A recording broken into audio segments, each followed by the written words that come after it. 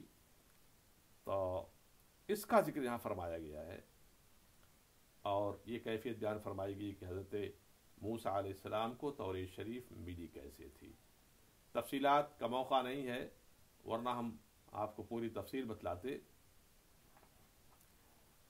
پھر آگے چلنے کے بعد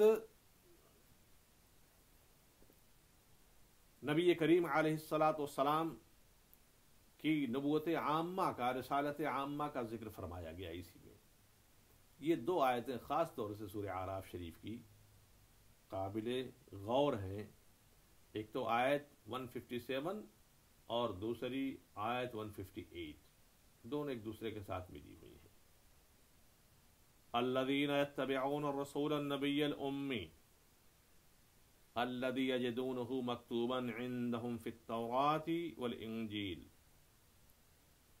یأمرہم بالمعروف وینہاہم عن المنکر ویحل لهم الطیبات ويحرم عليهم الخبائث ويضع عنهم إصرهم والأغلال التي كانت عليهم فالذين آمنوا به وعزروه ونصروه واتبعوا النور الذي أنزل معه أولئك هم المفلحون۔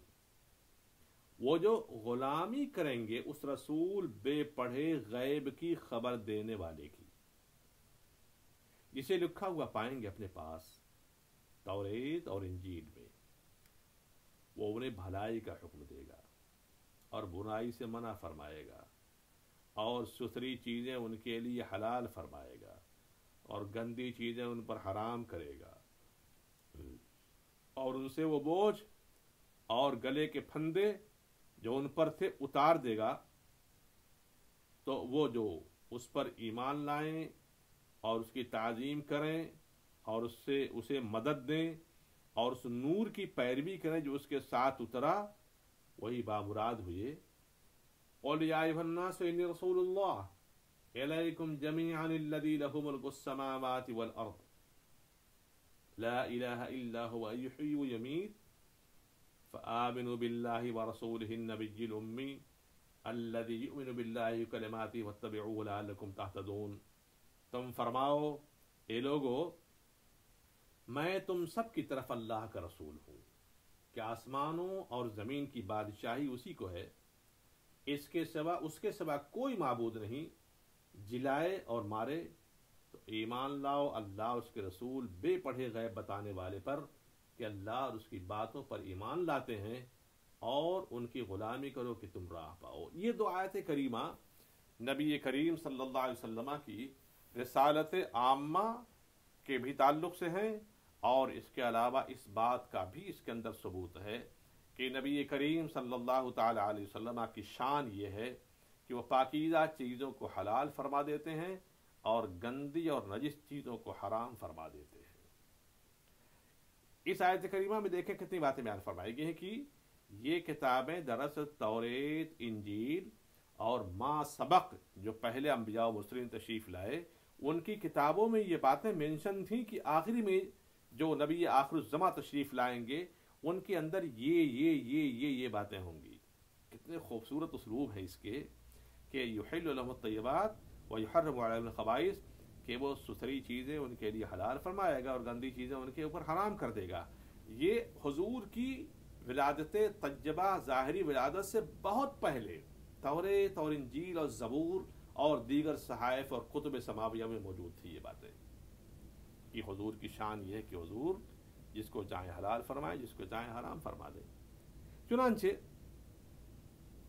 یہاں اصل میں کچھ لوگ اعتراض کرتے ہیں کہ نہیں، حضور کی شان صرف اتنی کہ حضور لوگوں کو قانون بتا دیں، قانون سازی ان کی ذمہ داری نہیں ہے، غلط کہتے ہیں وہ لوگ۔ حضور قانون داں بھی ہیں، قانون ساز بھی ہیں، حضور قانون بناتے بھی ہیں، قانون دیتے بھی ہیں۔ اللہ کی طرف سے اللہ تعالیٰ نے اپنے حبیب کو اتنے رائٹس دے رکھے ہیں، اتنے اختیارات دے رکھے ہیں. حدیث پاک میں صراحتاً ارشاد فرمایا گیا ہے کہ قیامت جب قریب آئے گی تو ایک آدمی جس کی توند نکلی ہوگی، پیٹ بہت بڑا ہوگا، اپنے اریکہ تخت کے اوپر مسند لگا کر کے، گاؤ تکیہ لگا کر کے بیٹھا ہوگا، اور وہ کہے گا کہ جو قرآن میں حلال پاؤ اسے حلال جانو، جو قرآن میں حرام پاؤ اسے حرام جانو، مگر سنو اللہ تبارک و تعالیٰ نے مجھے بھی وہ اختیار دیا ہے کہ میں جس کو چاہوں حلال کروں، جس کو چاہوں حرام کروں. تو سن لو یہ چیزیں حرام ہیں، اس میں غورخر بھی ہے، لقطہ بھی ہے، وغیرہ وغیرہ وغیرہ. تو حضور کی شان پاک یہ ہے کہ حضور جس کو جو چاہیں حرام کر دے، جس کو چاہیں حلال کر دے. بڑا پھیلا ہوا موضوع، اس پر تو 2 گھنٹے کی تقریر ہے. اس سلسلے میں سامعین آپ کو ایک مشورہ دے رہا ہوں. امام اہل سنت سیدی اعلی حضرت مجدد اعظم رضی اللہ تعالی عنہ کی کتاب ہے الامن والعلا. اس کا انگلش ایڈیشن بھی غالباً ہو چکا ہے، عربی میں بھی ٹرانسلیٹ ہو چکی ہے، یہ اردو میں بھی بہترین انداز میں شائع ہو چکی ہے. اس کو آپ حضرات، اس کی تسہیل بھی کی گئی ہے، جو الفاظ کئی مشکل تھے اس کو سہل کیا گیا ہے. اس کتاب کو اپنے پاس رکھیں، آپ گھر میں اس کو لائبریری میں رکھیں اپنے پاس، اور اس کو ایوری ڈے مطالعہ کریں. اس کے مطالعے سے آپ کے دل کے اندر حضور کا عشق جاگے گا. ایسی پیاری کتاب، ان میں تقریباً 12 یا 13 یا اس سے بھی زیادہ واقعات بیان فرمائے گئے ہیں کہ حضور نے کس کے لیے عام مسلمانوں کے لیے وہ چیز منع تھی کہ صحابی کے لیے اس کو حلال فرما دیا. واقعات پر واقعات ہیں. ایک واقعہ میں آپ کو بتا دوں، بلکہ 2 سن لیجئے. ایک واقعہ یہ ہے کہ ابن ماجہ کی روایت اور دوسری کتابوں میں آئی ہوئی حدیث پاک کی کہ حضور نے فرمایا کہ تمہارے اوپر ریشم اور سونا حرام ہے مردوں کے لیے. یہ ٹھیک ہے. ایک رات حضور نماز پڑھانے کے لیے کھڑے ہوئے، پھر فرمایا کہ اپنی جگہ ٹھہرے رہو. لوگ جلدی سے اپنے حجرے کریمہ میں گئے، کمرے مبارکہ سے باہر تشریف لائے تو ایک ہاتھ میں سونا تھا اور ایک ہاتھ میں ریشم تھا. ارشاد فرمایا یہ دونوں میری قوم، میری امت کے مردوں پر حرام قرار دے دیا گیا ہے. بات ختم ہو گئی. حضور نے حرام کر دیا. مردوں کے لیے حرام، سونا مردوں کے لیے حرام، عورتوں کے لیے حلال. اچھا صاحب، حضرت زبیر بن عوام یا عبداللہ بن زبیر کوئی ہے اسی، ان کے بدن میں خارش ہو گئی، ایچی، کھجلی، بہت پریشان تھے. بھائی دوائیں کی صاف نہیں ہوئی، صحت نہیں ہوئی. حضور کے پاس پہنچے، یا رسول اللہ بہت پریشان ہوں. ارشاد فرمایا جاؤ ریشم کا کرتا سلا کر کے پہنو.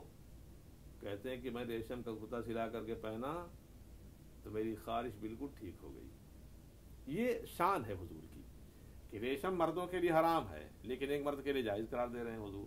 یہ حضور کی شان ہے. یہ ایک صحابی ہیں، لوگ ان کے ہاتھ میں سونے کی انگوٹھی دیکھتے تھے، لیکن لوگ تیکھی نگاہوں سے ان کو دیکھتے مگر کچھ کہتے نہیں تھے. کافی دنوں تک جب آپ نے جھیلا صحابی نے، جن کے ہاتھ میں انگوٹھی تھی سونے کی، تو ایک دن لوگوں سے کہا کہ تم لوگ سمجھتے ہو کہ یہ انگوٹھی میں نے پہنی، یہ حرام کیا ہے؟ نہیں، تم کو معلوم نہیں ہے. میں تم کو واقعہ سناتا ہوں. واقعہ یہ تھا کہ مسجد نبوی شریف میں مال غنیمت گجا ہوا تھا، ڈیر پڑا ہوا تھا. حضور کا دریائے کرم جوش میں تھا. بانٹتے رہے، تھک گئے حضور بانٹتے بانٹتے. لا الہ الا اللہ، میرے آقا کی شان، سبحان اللہ. تھک گئے حضور، سب بانٹ دیا تو یہ انگوٹھی باقی بچی.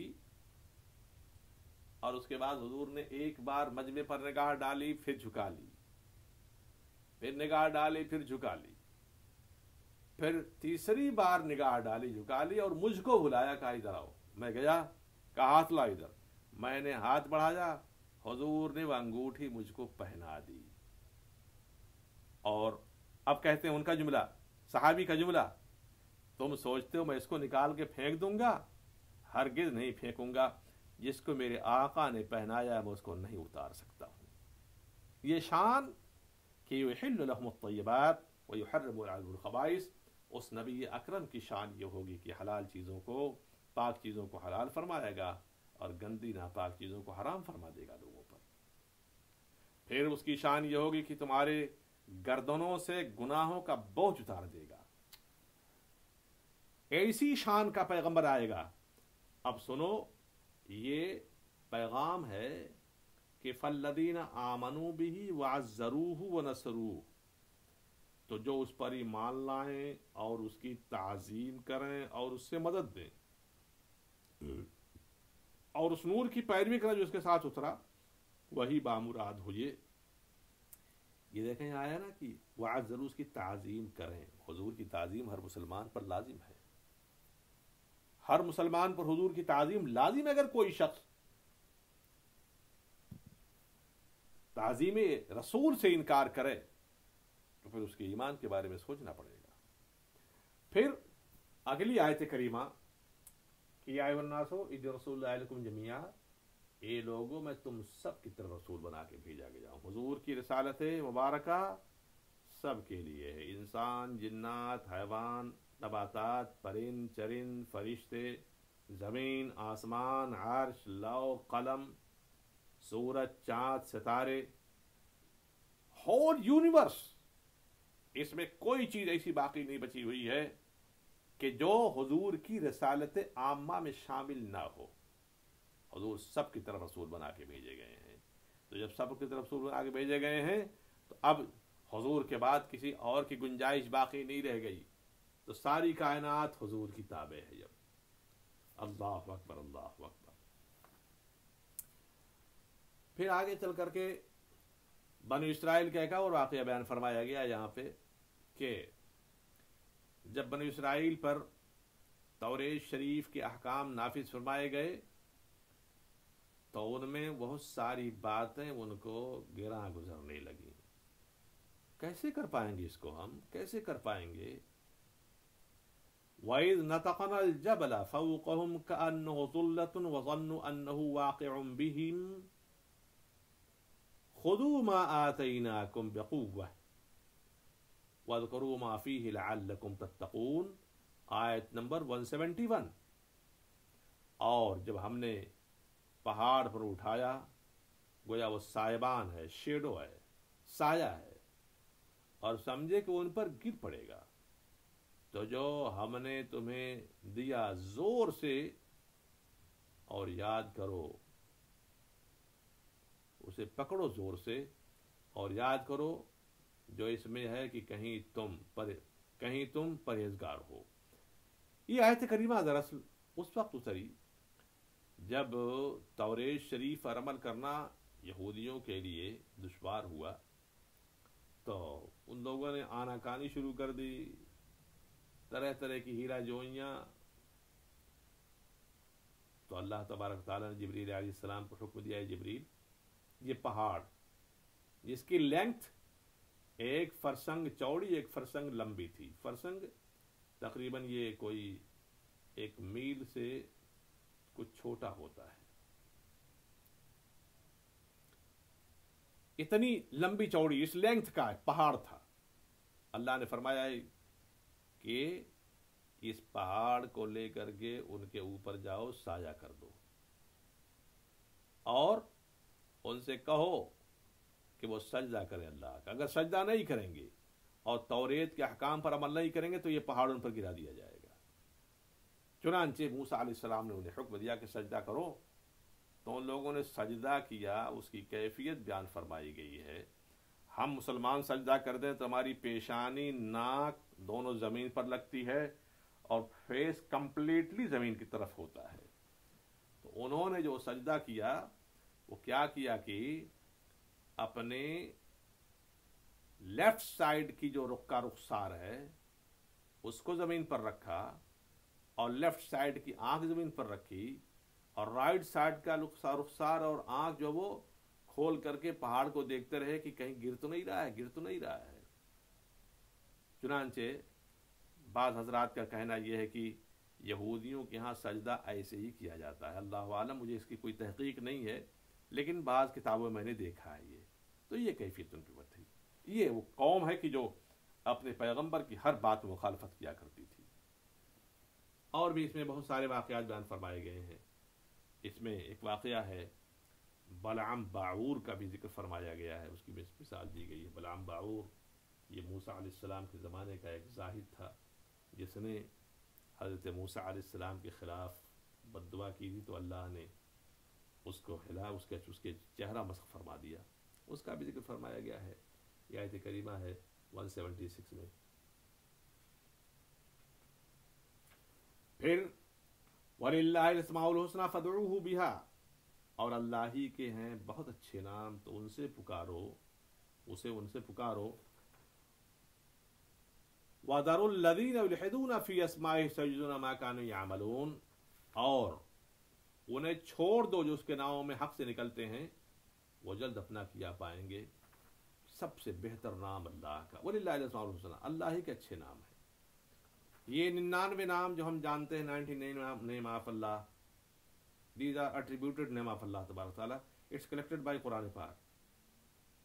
یہ اتنا ہی نہیں، خالی 99 uncounted name and attributes of اللہ تبارک تعالیٰ، شمار نہیں ہو سکتا ہے، شمار نہیں ہو سکتا. اتنے نام ہیں، اتنے صفات اللہ تعالیٰ کی ہیں.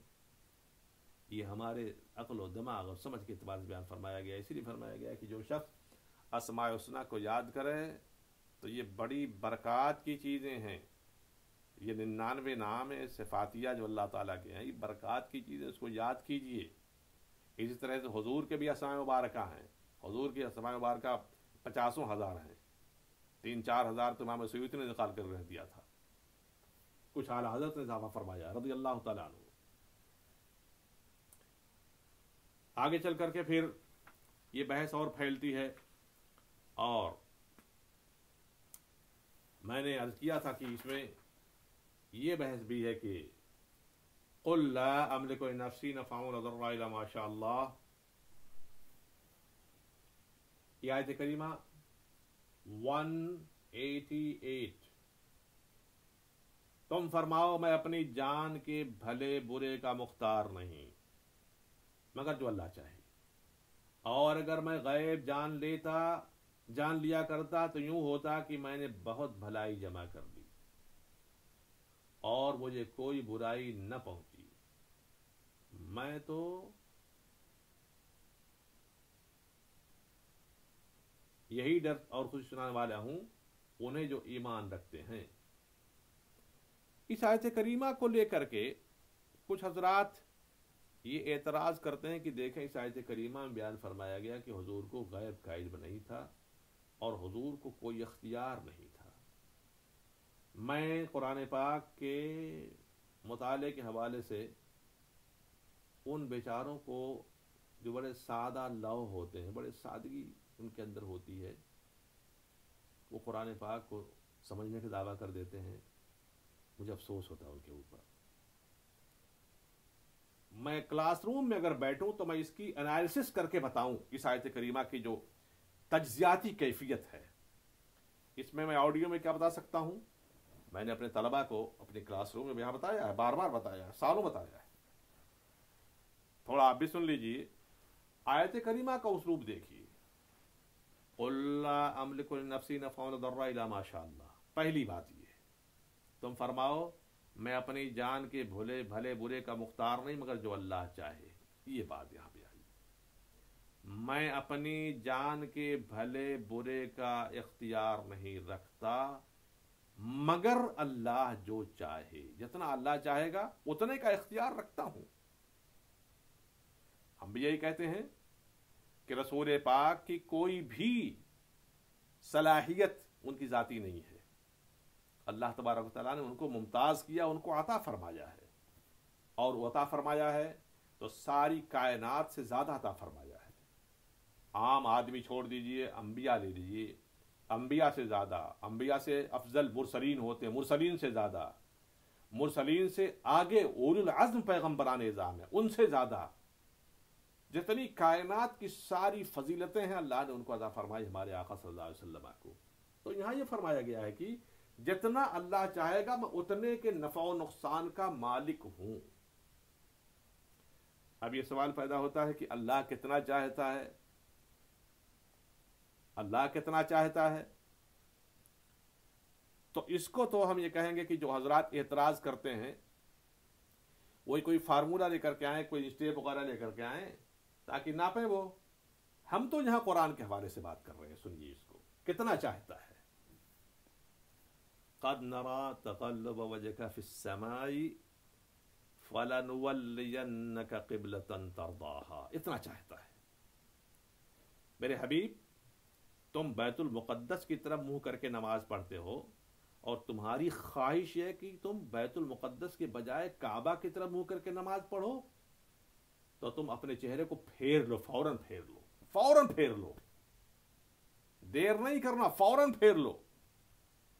اور پھر فرماتا اللہ وَلَسَوْفَ يُعْطِيكَ رَبُّكَ فَتَرْضَى.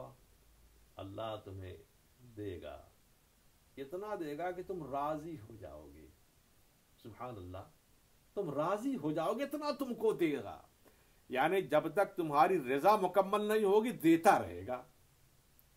تو دینے کا، چاہنے کا، الفت کا، نوازشات کا یہ معیار قرآن نے ہم کو دیا ہے. الا ماشاء اللہ، مگر اللہ جو چاہے. اسی لیے حضور فرماتے ہیں، حدیث پاک ہے کہ جب تک میرا ایک امتی بھی جہنم میں رہے گا میں اس سے راضی نہیں ہو سکتا ہوں. جب سارے امتی میرے جنت میں چلے جائیں گے تب جا کے میں راضی ہوں گا. الا ماشاء اللہ، مگر جو اللہ چاہے.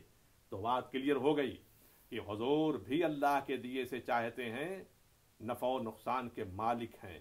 جس کو جو چاہیں فائدہ پہنچا دیں، جس کو جو چاہیں نقصان پہنچا دیں.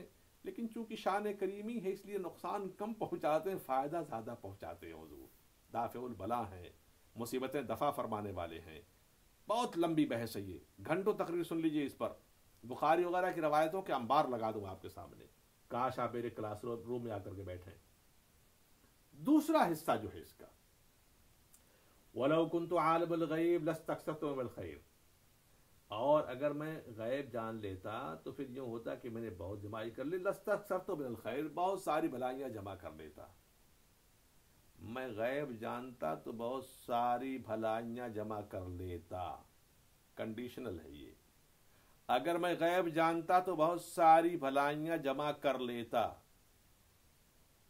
گویا کہ غیب جانتا تو بھلائی جمع کر لیتا. اور اگر یہ ثابت ہو جائے کہ بھلائی جمع ہے تو ثابت ہو جائے کہ غیب ہے. اب ہم آپ سے پوچھنا چاہتے ہیں سامعین، ناظرین سامعین، یہ بتائیے کہ حضور نبی کریم علیہ الصلاۃ والسلام کی حیات طیبہ میں بھلائی کا اسٹیٹس کیا ہے؟ بھلائی کا اسٹیٹس کیا ہے یہ بتائیے. ایک حدیث سنا دے رہا ہوں، بس اس پر آپ فیصلہ کر دیجیے. اللہ کے رسول اکرم صلی اللہ علیہ وسلم صحابہ کرام کے درمیان بیٹھے ہوئے ہیں اور جنتیوں کے جنت میں داخل ہونے کی بات چل رہی ہے. حضور نے فرمایا اس رب کی شان یہ ہے کہ بغیر حساب جنت میں داخل فرما دے. اور اتنا، آپ نے اپنے ہاتھ کی چلو بنائے، دونوں ہاتھوں کو ملایا اور فرمایا کہ اتنا. اور صدیق اکبر اور دوسرے صحابہ کہتے ہیں یا رسول اللہ تو مجھ کو بھی اس میں شامل فرما لیجئے. فرما لیا شامل. حضرت عمر فاروق سے رہا نہیں گیا، عرض کرتے ہیں یا رسول اللہ کچھ اور بڑھا دیجئے.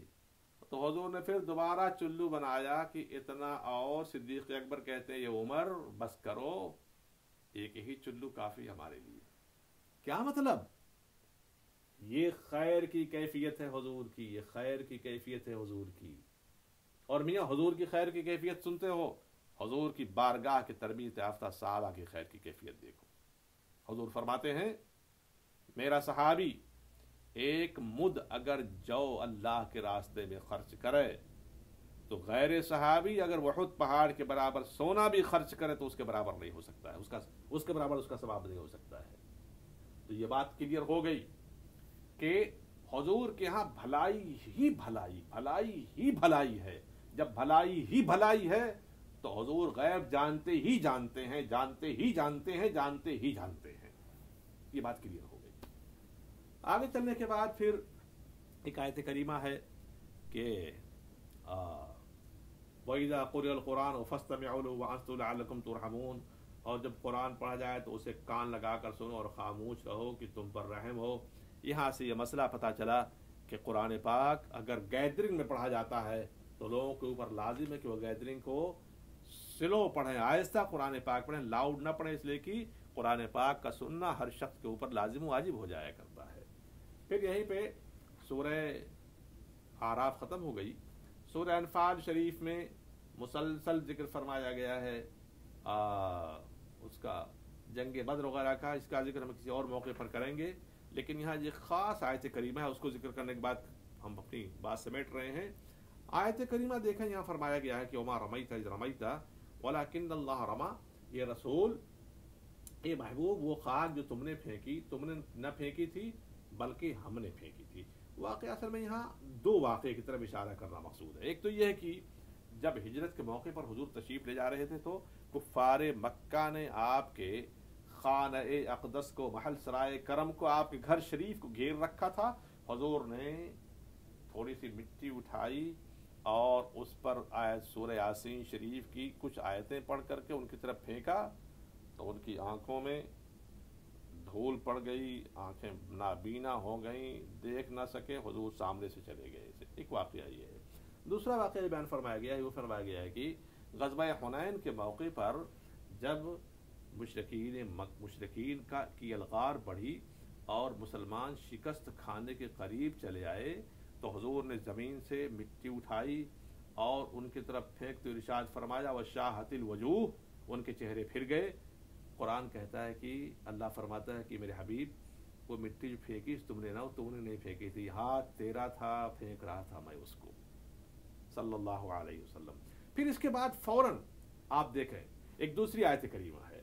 اس آیت کریمہ کا اسلوب تو اللہ اکبر، آیت نمبر 24، یا ایھا الذین آمنوا استجیبوا للہ وللرسول اذا دعاکم لما یحییکم واعلموا ان اللہ یحول بین المرء وقلبہ وان الیہ تحشرون۔ اے ایمان والو، اللہ اور اس کے رسول کے بلانے پر حاضر ہو جب رسول تمہیں اس چیز کے لیے بلائیں جو تمہیں زندگی بخشے گی، اور جان لو کہ اللہ کا حکم آدمی اور اس کے دلی ارادوں کے درمیان حائل ہو جاتا ہے، اور یہ کہ تمہیں اس کی طرف لوٹنا ہے۔ اس آیت کریمہ کے بارے میں بخاری کی روایت ہے، ایک واقعہ سعید بن معلہ کا ہے اور ایک اور واقعہ بیان فرمایا گیا ہے۔ حضرت سعید بن معلہ رضی اللہ تعالیٰ عنہ صحابی رسول ہیں، یہ نماز پڑھ رہے تھے، حضور گزرے، دیکھا نماز پڑھ رہے ہیں، اور حضرت سعید کو آواز دی، بلایا۔ حضرت سعید بن معلہ نماز ادا کر کے حضور کی بارگاہ میں حاضر ہوئی، عرض کیا رسول اللہ لبیک۔ حضور نے فرمایا دیر کیوں کر دی؟ عرض کیا رسول اللہ نماز پڑھ رہا تھا۔ تو حضور نے ارشاد فرمایا کیا تو نے اللہ کا یہ حکم نہیں سنا ہے کہ ایمان والو اللہ اور اس کے رسول کے بلانے پر حاضر ہو جایا کرو؟ یہ تھا واقعہ۔ مفسرین فرماتے ہیں، علماء فرماتے ہیں کہ حضرت سعید بن معلہ اگر اس نماز کو چھوڑ کے گئے ہوتے تو جتنے بھی کام حضور فرماتے کرتے، اور جہاں سے نماز چھوڑ کے گئے تو وہیں سے آگے پھر پڑھتے، ان کی نماز میں کوئی فرق پڑنے والا نہیں تھا۔ اس لیے کہ اللہ کے رسول کی اطاعت خدا کی اطاعت ہے، اور خدا کی اطاعت ہے رسول، اور نماز بھی اللہ ہی کی اطاعت ہے، لہذا یہ حکم اگرچہ مصطفیٰ کا تھا مگر دراصل حکم اللہ کا تھا۔ وہ اس بنیاد پر علماء فرماتے ہیں اگر حضور کے زمانے میں کسی صحابی کی قسمت کا ستارہ جاگے اور حضور اس کو بلائیں تو چاہے وہ حضور کی شان میں جب تک چاہے حاضر رہے، خدمات کرے، جہاں حضور بھیجیں وہاں جائے، اور اس کے بعد پھر لوٹ کر کے آئے۔ جہاں سے نماز چھوڑ کے گیا تھا، 1 رکعت پڑھی تھی تو وہیں سے پڑھے، 2 پڑھ کے گیا تھا وہیں سے پڑھے، 3 پڑھ کے گیا تھا وہیں سے پڑھے، پھر اب ضرورت نہیں اس کو دوبارہ نماز پڑھنے کی، وہی نماز کنٹینیو۔ یہ جو چلا بیچ میں درمیان میں، یہ اس سے نماز، اس کی نماز فاسد نہیں ہوئی، یہ صرف حضور کی شان پاک ہے بس۔ تو سامعین کرام اور بھی بحثیں ہیں اس کے اندر، انشاءاللہ اگلے اس میں بیان کریں گے۔ اجازت دیجیے، وآخر دعوانا الحمدللہ رب العالمین، السلام علیکم ورحمۃ اللہ وبرکاتہ۔